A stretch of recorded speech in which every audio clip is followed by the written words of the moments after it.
Hello and welcome to this week's episode of Conservation Diaries with your host, Daniel. As you can see in this first clip, we were very fortunate enough to catch up with the elephant herd this past week. Now, in this clip, you can see that some of these elephants are busy flapping their ears. Now, elephants flapping their ears, that is to the elephant what a radiator is to our car. It is their cooling mechanism. If you look behind the ears of an elephant, it looks like a giant roadmap of veins. So as that animal flaps its ears, it creates a bit of a cold current, which then translates into the rest of the body, and the animal can then cool itself down just by flapping the ears. As they always do, the Nambiti boys were around to put on a great show for us. We caught up with them not too far away from the old airstrip, their old stomping ground, as they were busy moving south, periodically stopping on the left and right hand side of the road just to sniff at old scent marks. Now, especially after a bit of rain, what will happen is that scent will have washed away. Now they'll need to go and re-scent. That is a quite simple process. All that occurs is the animal will lift up its tail and spray urine backwards against the tree, therefore marking its territory and alerting the other male cheetahs in the area that this is part of their domain.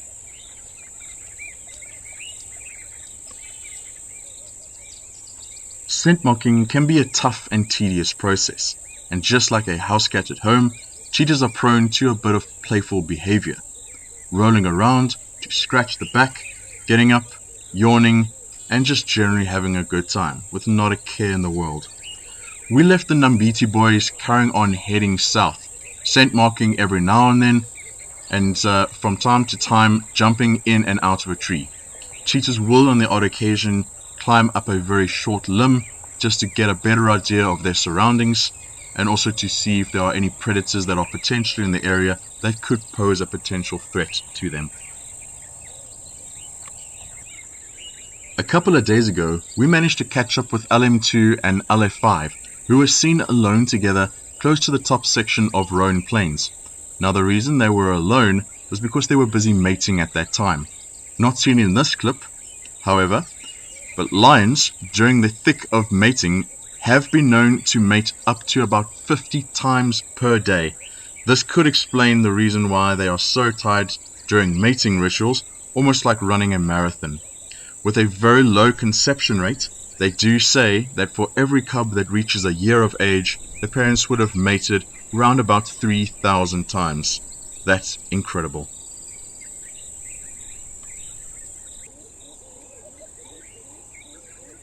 We sat with these lions for quite a while. LM2 would periodically try to initiate mating with LF5, starting off with a bit of a head scratch. Once LF5 carried on, LM2 would then follow her, placing his head on either side of her rump. If she is willing to mate, she will then lie down and mating will then commence. Now, mating between lions can be quite a vocal process. The male will bite the back of the neck of the female, which will hopefully prevent her from moving around during the process. Now, the female will exhibit a bit of snarling and growling towards the male, as it can be quite painful for her when the mating ceases.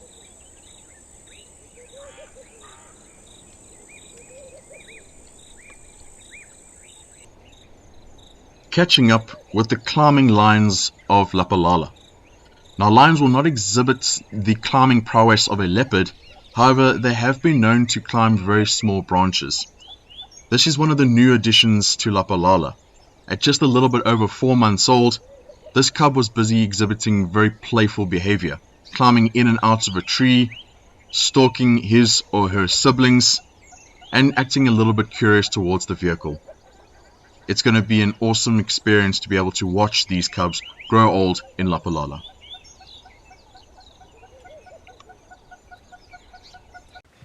Hopper was seen recently on a zebra kill and experienced a bit of a sneezing fit while feeding.